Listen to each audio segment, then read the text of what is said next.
SS માલા કેમ્પસમાં ડાંગની કન્યાઓને સ્વરક્ષણ તાલીમની શરૂઆત તારીખ 18-12-2023ના રોજ કેમ્પસ ખાતે થયેલ શારીરિક છેડતી વિરુદ્ધ મહિલા જાગૃતિ કાર્યક્રમને ધ્યાનમાં લઈ એસએસ માલા કોલેજના સંચાલક શ્રી શ્યામભાઈ મહાલા અને કેમ્પસ ડાયરેક્ટર શ્રીમતી નિર્મલાબેનની ઈચ્છાને ધ્યાને લઈ કોલેજના આચાર્ય શ્રી પરેશભાઈ સાળવે તારીખ 8-1-2024ના રોજ ડાંગ જિલ્લાના સુપ્રિન્ટેન્ડન્ટ ઓફ પોલીસ સાહેબને કેમ્પસમાં આવેલ વિવિધ કોલેજ અંતર્ગત ચાલતા BRS, B.Voc, IT, BSc nursing, ANM, GNM જેવા વિવિધ કાર્યક્રમમાં અભ્યાસ કરતી કન્યાઓને સ્વરક્ષણની તાલીમ અપાવવા માટેની રજૂઆત કરી, જેને ધ્યાને લઈ એસપી સાહેબ દ્વારા વિશેષ રસ દાખવી જરૂરી વહીવટી પ્રક્રિયાઓ કર્યા બાદ નિમાયેલ તાલીમ આપનાર સંસ્થા તરીકે self defence academy charitable trust જામલાપાડાના ધનરાજભાઈ ગાંવી દ્વારા સંપર્ક કરી આજરોજ સાંજે 5 વાગ્યાથી તાલીમ આપવાની પરવાનગી મેળવી હતી.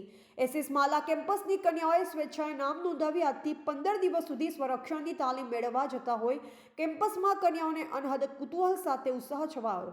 હવે મહિલાઓની છેડતી કરતા પહેલા 100 વખત વિચારવું પડશે. હવે એ દરમિયાન તાલીમ લઈ પોતાનું રક્ષણ કરી શકશે. કેમ્પસ સંચાલક શ્યામ એસ મહાલા. રિપોર્ટર નરેન્દ્ર પવાર, ડાંગ.